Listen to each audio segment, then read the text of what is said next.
Be me, Camilla, 39 years old, HR director at a software development company. Been watching this boys club operate for 3 years now. Time to show everyone what true equality looks like. Sitting in my corner office Monday morning, reviewing personnel files. Same story everywhere I look. Men getting promoted faster, getting better projects, higher salaries. The data doesn't lie, even if everyone pretends it does. CEO keeps talking about merit-based decisions. What a joke when the playing field has never been level. Knock on my door, it's David from IT, probably the worst offender. Walks in like he owns the place, manspreading in the chair across from my desk. Camilla, I heard there might be some restructuring happening. Wanted to get ahead of any rumours. Perfect opportunity. Actually, David, I'm glad you came by. We need to have a serious conversation about your performance metrics. Watch his face change as I pull out his file. Your productivity scores have been consistently below department averages. Your peer reviews show concerning patterns of interrupting female colleagues in meetings. His jaw drops. Are you kidding me? I've been here 8 years. I built half the systems this company runs on. What interrupting? I participate in discussions like everyone else.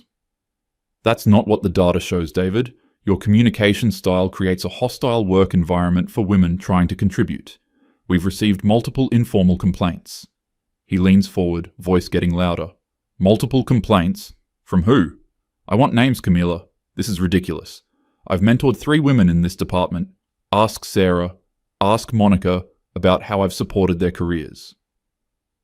This isn't about individual testimonials, David. It's about creating systemic change. Your defensive attitude right now is exactly what I'm talking about. Watch him stand up, pacing now. My defensive attitude? Camilla, you're talking about my livelihood here. 8 years of my life. I have a mortgage, kids in college.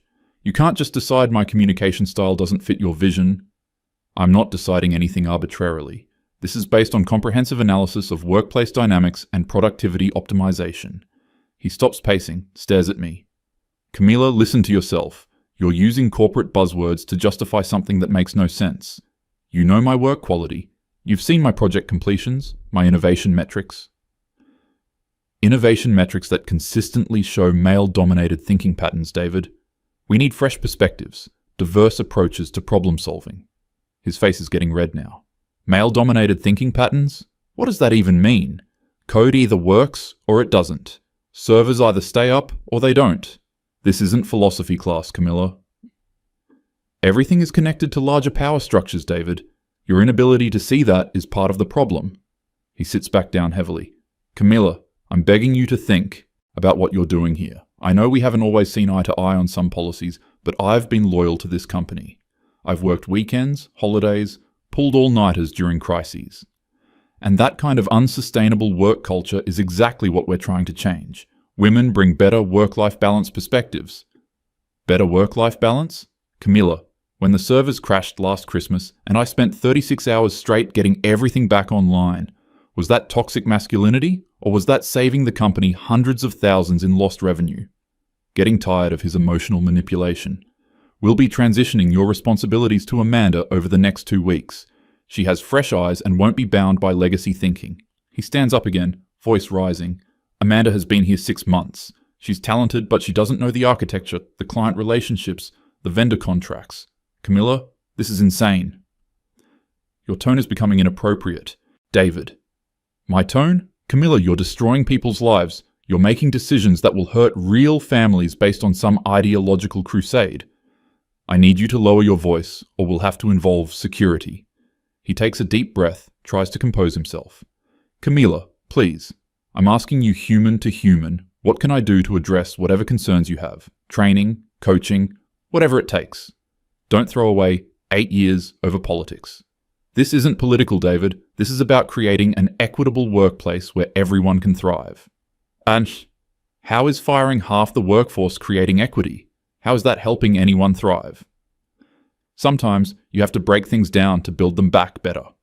He looks at me for a long moment. You really believe this, don't you? You actually think you're the hero in this story. I think I'm doing what needs to be done. He shakes his head, walks toward the door.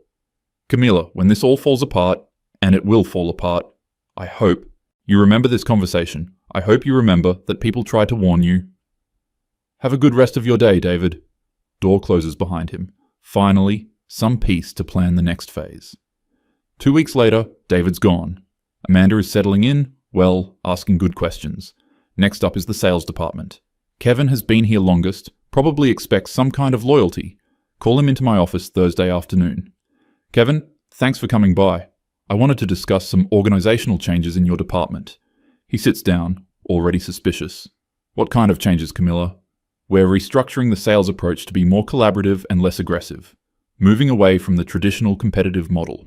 The competitive model that's brought in 60% of our revenue for the past 5 years? Revenue that's built on unsustainable relationship patterns, Kevin. We're looking at long-term client partnerships, not short-term conquest mentalities. He laughs, but not in a good way. Conquest mentalities? Camilla, I build relationships with clients. I solve their problems. I understand their needs. That's not conquest. That's service. The language you use, the approaches you take, they reinforce hierarchical power dynamics that many clients find off-putting. Which clients, Camilla? Show me one client complaint about my approach. One. Here we go with the demands for evidence. This isn't about individual complaints, Kevin. It's about systemic improvement. Systemic improvement? Camilla, my client retention rate is 93%. My deals close faster than department average. I've brought in 14 new accounts this year alone. And how many of those accounts specifically requested to work with women? How many what? Camilla, clients care about results. They care about understanding their business needs and delivering solutions. That's a very narrow view of what clients value, Kevin. He leans back in his chair. Camilla, help me understand something. Are you saying my 5 years of consistently exceeding targets means nothing because of my gender? I'm saying your approach represents a style of business relationship that we're evolving past. Evolving past? Camilla, this is how business works. You build trust, you deliver value, you maintain relationships. Gender doesn't factor into it. Gender factors into everything, Kevin. Your inability to see that is part of why we need change. His voice is getting tighter. Camilla, I've worked my butt off for this company. I've missed family dinners, kids' soccer games, anniversaries to close deals. I've brought in millions in revenue. And that kind of work obsession creates toxic cultures that exclude women who need better balance. Better balance? Camilla, I'm not excluding anyone. Linda on my team outsells me some quarters. Rachel brought in our biggest client this year. I celebrate their success. Individual exceptions don't negate systemic patterns, Kevin. He stands up, starts pacing like David did. Systemic patterns? What patterns? Show me data, Camilla. Show me evidence. Don't just throw around theory. The evidence is in workplace culture surveys, productivity analysis, collaborative effectiveness metrics. Surveys that ask leading questions, Camilla? Productivity analysis that ignores actual production numbers? Come on. Getting frustrated with his resistance. Kevin, this decision isn't up for debate. We're moving in a different direction. He stops pacing, stares at me. You're firing me. We're concluding your employment to better align with organizational goals. You're firing me because I'm a man. I'm restructuring based on competency alignment and cultural fit. His hands are clenched now. Camilla, this is discrimination. Plain and simple. You can dress it up with whatever language you want, but you're firing successful employees based on their gender. I'm making strategic personnel decisions based on comprehensive analysis. Comprehensive analysis? Camilla, you've been here 3 years. I've been here 5. I know this business, these clients, these relationships. You're destroying something you don't understand. I understand perfectly well, Kevin. I understand power structures and privilege and systemic bias. You understand theory, Camilla. You don't understand this business. You don't understand what it takes to maintain these relationships. I understand that change requires decisive action. He sits back down, tries a different approach. Camilla, think about this practically. Marcus in my department has been here 2 years. Good guy, learning fast, but he doesn't have the client relationships. Sarah is fantastic, but she's only been here 8 months. You're gutting institutional knowledge. Institutional knowledge often means institutional bias. It means knowing that our major client prefers quarterly reviews, that another needs detailed technical specs, that the regional account wants everything in writing before verbal discussion. Those preferences can be learned by new team members. Learned over how long, Camilla? At what cost? While they're learning, what happens to revenue? Short-term adjustments are necessary for long-term improvement. He leans forward. Short-term adjustments, Camila, you're talking about people's livelihoods. You're talking about disrupting client relationships worth millions of dollars. I'm talking about building something better. Based on what evidence that it will actually be better? Based on principles of equity and inclusion. His voice is rising again. Principles don't pay salaries, Camila. Principles don't meet quarterly targets. Principles don't maintain client satisfaction. Your focus on targets and satisfaction represents exactly the kind of narrow thinking we're moving past. Narrow thinking? Camila, targets and satisfaction are how businesses survive, how they employ people, how they contribute to communities. They're also how systemic inequalities get perpetuated. He stands up again, voice getting loud.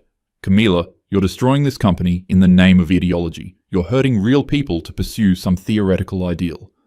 I'm building a workplace where everyone can succeed. By firing half the workforce, how does that help anyone succeed? By removing barriers to advancement for underrepresented groups. By creating barriers for everyone else? Camila, this isn't justice. This is revenge. I think we're done here, Kevin. We're done, Camila. I'm trying to save your career here. When this department collapses, when we lose major clients, when revenue drops, do you think the board is going to blame systemic bias? The board will see improved workplace dynamics and increased diversity metrics. The board will see decreased profits and increased turnover. Camila, they don't care about your social theories. They care about results. Then they'll have to evolve too.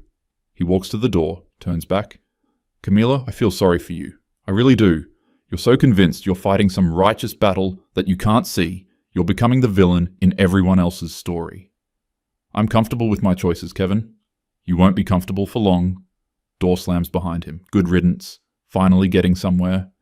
3 months later, most of the male employees are gone. Amanda is struggling with the IT systems, but she'll learn. The new sales team is developing their own approaches. Some growing pains, but that's normal. CEO calls me into his office Monday morning. He looks tired, stressed. Camila, we need to talk about some concerning trends. If this is about the transition period, I've explained that change takes time. Camila, we lost 3 major clients last month.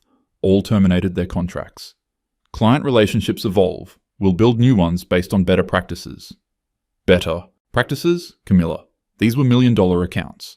One specifically said they were confused by communication breakdowns and project delays. Growing pains are inevitable when you're implementing systemic change. He pulls out a folder. Growing pains?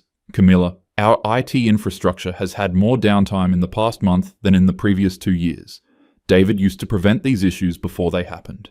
Amanda is learning the systems. She brings fresh perspective to problem solving.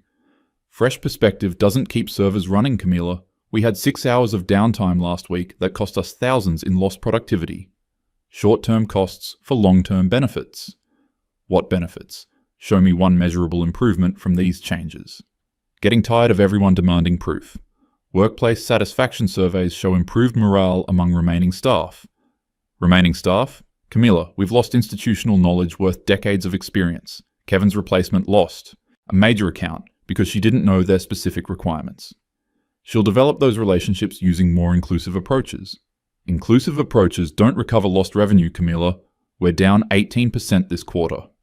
Revenue fluctuations are normal during transition periods. He leans forward. Transition periods? Camila, this isn't transition. This is destruction. You've systematically removed our most experienced employees. I've removed employees whose approaches weren't aligned with modern workplace values. Modern workplace values don't mean anything if there's no workplace left. He's being dramatic. Change is difficult. Leadership means making tough decisions for long-term success. Leadership means taking responsibility when those decisions cause measurable harm. I take full responsibility for implementing necessary reforms. Necessary reforms? Camila, help me understand the necessity. What problem were we solving? We were addressing systemic inequality and toxic workplace culture. What systemic inequality? Show me evidence. Show me data that demonstrates we had problems that justified this level of disruption. The evidence is in power structures and representation patterns. Camila, our promotion rates were gender neutral. Our pay scales followed industry standards. What specific problems were you solving? Problems aren't always visible in traditional metrics. They're visible in results, and our results are catastrophic. He's not seeing the bigger picture. Creating an equitable workplace requires fundamental restructuring. Equitable for who, Camila? You've created unemployment for dozens of families. How is that equitable? Equity sometimes requires difficult adjustments. Difficult adjustments? Camila, you've destroyed careers. People who worked here for years, contributed to this company's success, gone overnight. Change is never easy for everyone involved. He stands up, walks to the window. Camila, I'm getting calls from board members. They're asking questions about our direction, our stability, our leadership. They'll understand once they see the long-term benefits. What long-term benefits? We're hemorrhaging money, losing clients, falling behind on projects. What benefits could possibly justify this? A workplace culture that truly supports all employees. All employees? We don't have employees left to support. He turns back to me. Camila, I need you to consider bringing back some of the people you let go. David, Kevin, others who have institutional knowledge we need. That would undermine everything we've accomplished. What have we accomplished? Please, explain to me what we've accomplished. We've eliminated systemic barriers and created opportunities for advancement. Opportunities for advancement in a company that might not exist next quarter? Companies that can't evolve don't deserve to survive. He stares at me. Camila, this company employs 60 people. 60 families depend on paychecks from here. How can you be so casual about its survival? I'm not casual. I'm committed to doing what's right regardless of short-term difficulties. Short-term difficulties? Our biggest client just told me they're considering terminating their contract because of project delays and communication issues. New teams need time to establish rapport and develop procedures. We don't have time, Camila. Business doesn't pause while we figure things out. Then maybe business needs to change its expectations. He sits back down heavily. Camila, listen to yourself. You're suggesting that reality should conform to your theories instead of adapting your theories to reality. I'm suggesting that progress requires challenging established patterns. Progress requires results, Camila. Measurable improvements, satisfied clients, profitable operations. Those are narrow definitions of progress. Those are definitions that determine whether people have jobs next month. Getting frustrated with his resistance. If you're not committed to real change, maybe you're part of the problem. Long silence. Camila, I want you to take the rest of the week to think carefully about what you're doing here. We'll meet again Monday to discuss your recommendations for moving forward. I don't need to think about anything. I know exactly what needs to be done. Then God help us all. 6 weeks later, everything's falling apart. The new IT team can't maintain the systems David built. We've had 3 major outages this month. Clients are furious about missed deadlines and poor communication. Amanda comes into my office Tuesday, looking stressed. Camila, I need to talk to you about something serious. What's going on, Amanda? A major contract is in jeopardy. They're saying our technical support has been inadequate since their implementation. What specifically are they concerned about? Their system integration isn't working properly. I've been trying to troubleshoot, but I can't figure out how David configured their custom modules. Did you check the documentation? That's the problem. David's documentation is incomplete. A lot of his solutions were based on experience and institutional knowledge that isn't written down anywhere. This is exactly what I was afraid of. We'll figure it out, Amanda. Fresh approaches often lead to better solutions. Camila, I've been working on this for 2 weeks. I'm not making progress. They're threatening to cancel their contract. How much is that contract worth? 2.4 million annually. That's significant, but not catastrophic. What would it take to save the relationship? Honestly, we probably need David back, at least temporarily. He built their entire system architecture. That's not an option, Amanda. Camila, I understand your position, but this is about practical problem solving. I'm not experienced enough to reverse engineer his work. You're more capable than you think. David's approaches weren't necessarily optimal. Maybe not, but they were functional. And right now, functional is what the client needs. Amanda, I have confidence in your ability to develop innovative solutions. Innovative solutions take time, Camila. They need results this week. Then we'll have to find a way to deliver results this week. She looks frustrated. Camila, I'm trying to tell you that might not be possible without David's knowledge. It's possible. You just need to think differently about the problem. I've been thinking differently for 2 weeks. I need practical help. What about consulting with other team members? What other team members? Camila, there's just me and Sarah now. Sarah's still learning basic system administration. starting to see the scope of the problem. Amanda, are you saying our entire IT department consists of 2 people? 2 people with less than a year of combined experience with our systems? Yes. That seems insufficient. It is insufficient, Camila. That's what I'm trying to tell you. Need to think strategically here. What would it cost to hire additional experienced IT staff? Experienced staff. Camila, good IT people are expensive and hard to find. It would take months to recruit, hire, and train someone. Months we don't have. Exactly. What about contractors? Temporary solutions? Contractors would cost 3 times what David was making, and they still wouldn't know our specific systems. This is becoming a real problem. Amanda, I need you to be completely honest with me. How bad is our situation? Camila, we're hanging by a thread. Our infrastructure is held together by systems I don't understand, configured by someone who's not here anymore. Every day, something else breaks down. But you're learning, right? Getting more capable? I'm learning, but learning takes time, and we're dealing with crisis after crisis. I spend all my time putting out fires instead of understanding underlying systems. What do you need to be successful, Amanda? I need time, training, documentation, and honestly, I probably need David's help to understand how everything connects together. David's not coming back. Then we need to accept that we're going to lose clients and revenue while I figure things out. How much revenue? This client is just the beginning. 3 others have complained about system performance issues this month. This is getting serious. Amanda, I want you to focus on this client. Do whatever it takes to save that relationship. Camila, I am doing whatever I can, but whatever I can might not be enough. It has to be enough. Saying it has to be doesn't make it possible.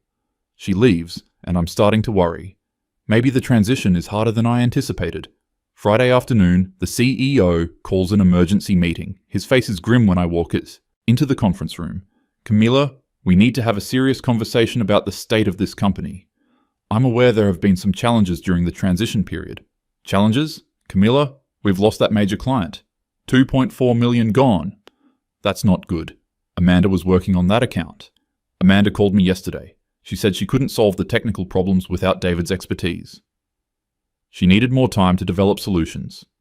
We didn't have more time. They gave us a deadline. We missed it.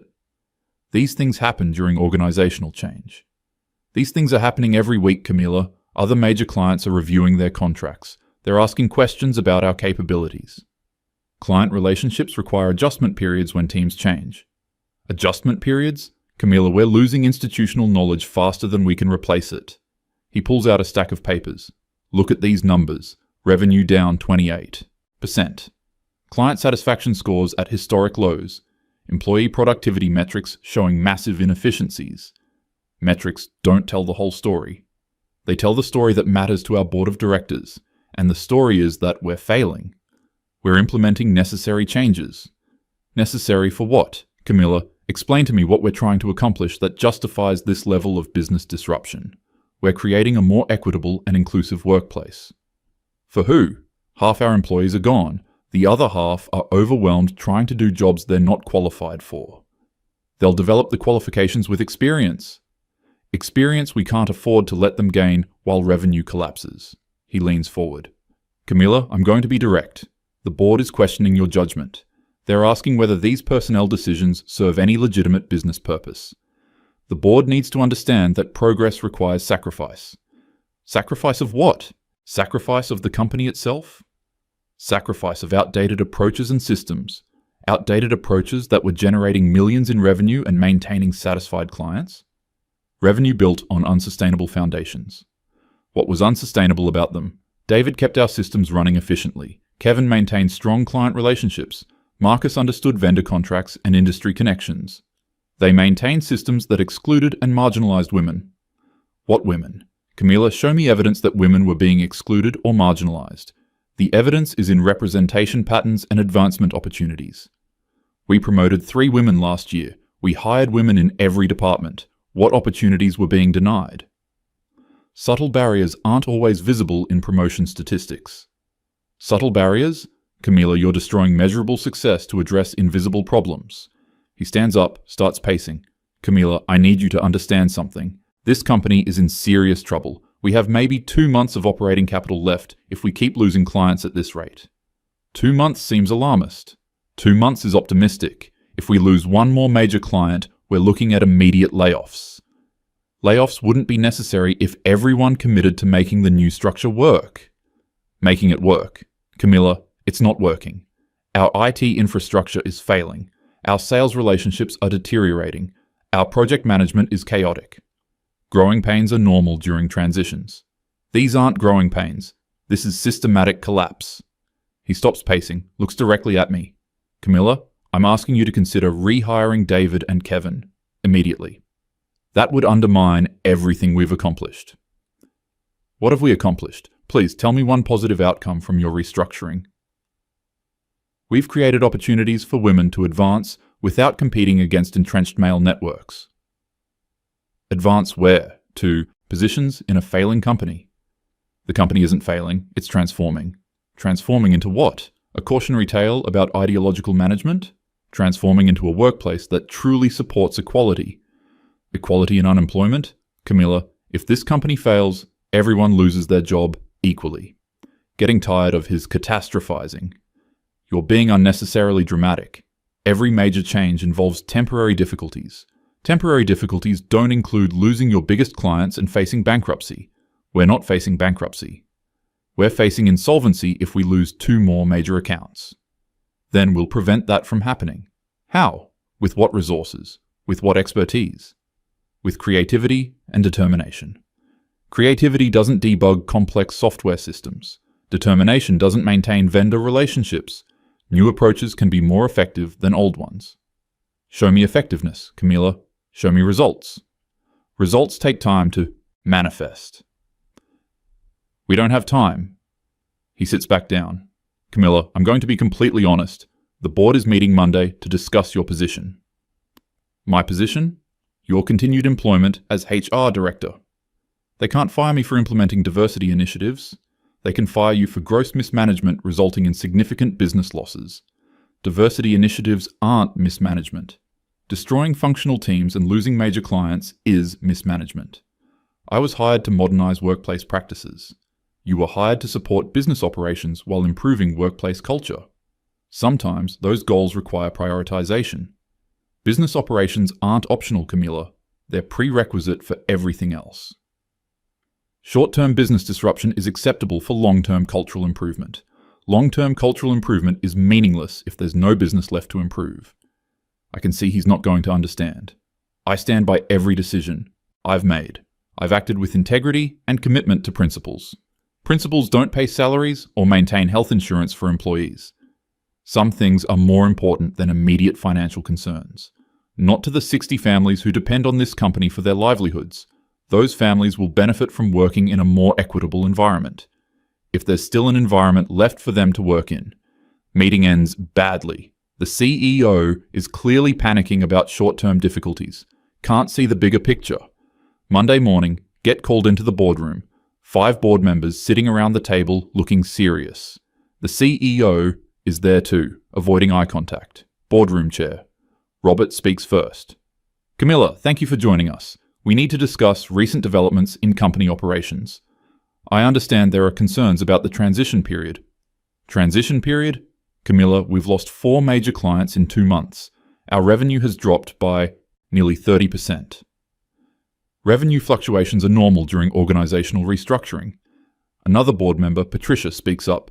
Normal fluctuations don't threaten company solvency, Camilla. We're looking at potential bankruptcy if these trends continue.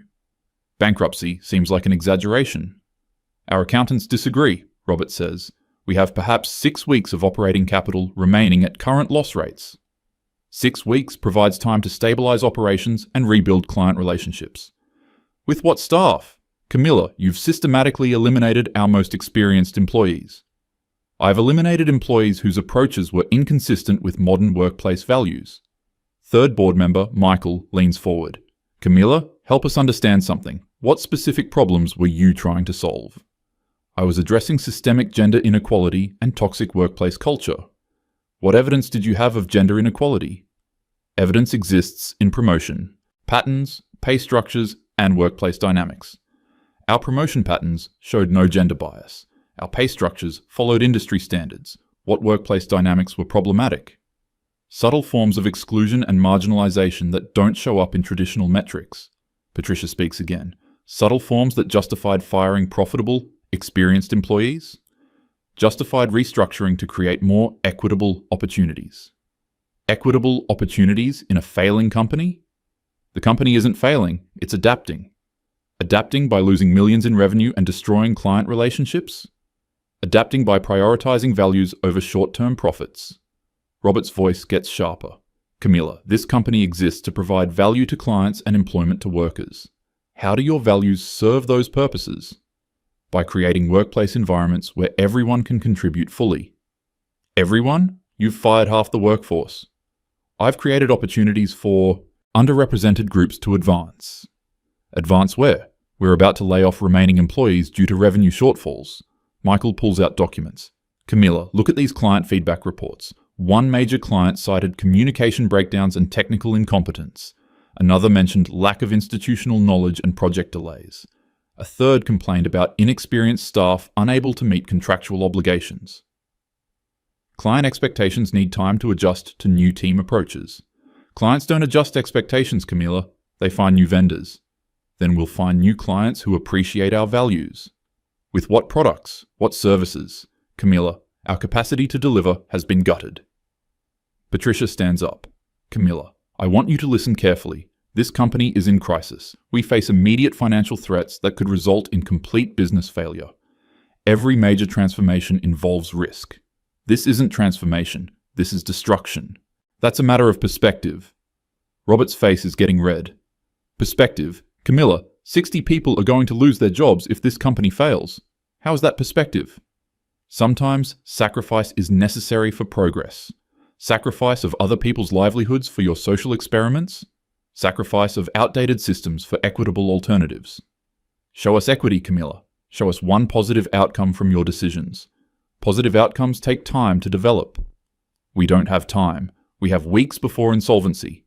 Michael leans back in his chair. Camilla, we're prepared to offer David and Kevin their positions back with immediate starts. Will you support that decision? That would completely undermine the progress we've made. What progress? Enumerate specific improvements. Improvements in workplace culture and gender representation. Culture in a bankrupt company is irrelevant. Representation in unemployment lines serves no one. You're focusing on short-term financial concerns instead of long-term social benefits. Long-term social benefits require short-term business survival. Patricia sits back down. Camilla, we've made our decision. Effective immediately, you're being placed on administrative leave pending a full review of your tenure and decisions. You can't punish me for implementing diversity initiatives. We're responding to gross mismanagement that threatens company survival. Diversity initiatives aren't mismanagement. Destroying profitable operations without replacement strategies is mismanagement. I had replacement strategies. They need time to develop. Time we don't have. Robert stands up. Camilla, please collect your personal items and surrender your access credentials to the CEO. This is discrimination against progressive workplace policies. This is accountability for catastrophic business decisions. History will vindicate my choices. History will judge results, not intentions. Walk out of boardroom in shock. Can't believe they're prioritizing money over principles. 3 weeks later, reading local business news. The company filed for bankruptcy. All remaining employees laid off. Assets being sold to cover debts. David and Kevin were too little, too late. Couldn't repair the damage in time. Clients had already committed to other vendors. Sitting in my apartment, processing what happened. Started with such clear vision of necessary change. Ended with complete destruction. Maybe I was right about principles. Maybe everyone else just couldn't handle real transformation. Maybe the system was too broken to save. Phone rings. Unknown number. Camilla, this is David, from the company. Heart sinks. David, I heard about the bankruptcy. I'm sorry it didn't work out. Sorry it didn't work out. Camilla, 60 people lost their jobs because of your decisions. The company failed because leadership wouldn't commit to change. Leadership wouldn't commit to suicide. Camilla, there's a difference. David, I understand you're upset. Upset. Camilla, I'm destroyed. My family is destroyed. Kevin's family is destroyed. Amanda, Sarah, everyone who got caught up in your ideology. It wasn't ideology, David. It was principle. Principles that put families on unemployment, Principles that destroyed a functional business. Sometimes sacrifice is necessary for progress. Whose sacrifice, Camilla? Your sacrifice? Or everyone else's sacrifice for your vision? Change is difficult for everyone. Change? This wasn't change. This was demolition. I was trying to create something better. You created nothing. You destroyed something that worked and left wreckage. The system wasn't working for everyone. It was working for 60 families who had steady employment. Now it's not working for anyone. David, I'm sorry you can't see the bigger picture. The bigger picture? Camila, the picture is children wondering why daddy doesn't have a job anymore. The picture is families losing health insurance. The picture is real consequences for real people. Those consequences are temporary. Temporary? Camilla, some of us are in our mid-40s and 50s. Starting over isn't temporary. It's devastating. David, you never intended to think about consequences. You never intended to consider that your principles might be wrong. You never intended to take responsibility for the damage. I take full responsibility for pursuing justice. Justice? Camilla, show me justice in unemployment lines. Show me justice in foreclosed homes. Show me justice in destroyed careers. Sometimes, the right thing is the difficult thing.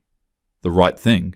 Camilla, you convinced yourself that hurting people was righteous. That's not justice. That's fanaticism. I was committed to change. You were committed to your own moral superiority. Everyone else paid the price. Long pause. David, I'm sorry you feel that way. Sorry I feel that way? Camilla, I don't feel destroyed. I am destroyed. We all are. I hope things work out for you. Things don't work out, Camilla. People work things out. And you made that impossible for everyone. He hangs up, sitting alone now. Everything fell apart so quickly. Maybe I was ahead of my time. Maybe the world isn't ready for real change. Maybe sometimes you have to break things completely before rebuilding. But 60 people, 60 families, all those consequences I never meant to cause. Still believe in the principles. Still think the changes were necessary. But maybe the approach was too aggressive. Maybe timing matters more than I thought. Phone buzzes, text from Amanda. Camila, I hope you're doing okay. I know the bankruptcy wasn't your fault. The system was against us from the beginning. At least someone understands. At least someone sees that I was fighting for what's right. Even if it didn't work out the way we planned. Maybe next time will be different. Maybe next opportunity I'll be more strategic. Gradual change instead of comprehensive transformation. But the principles remain sound. The vision was correct. Just need better execution. Close the business news article. Delete David's number from my phone. Time to move forward and find new opportunities to make real change. Somewhere out there is a company ready for transformation. Somewhere out there are leaders who understand that progress requires courage. Somewhere out there, the future is waiting to be built.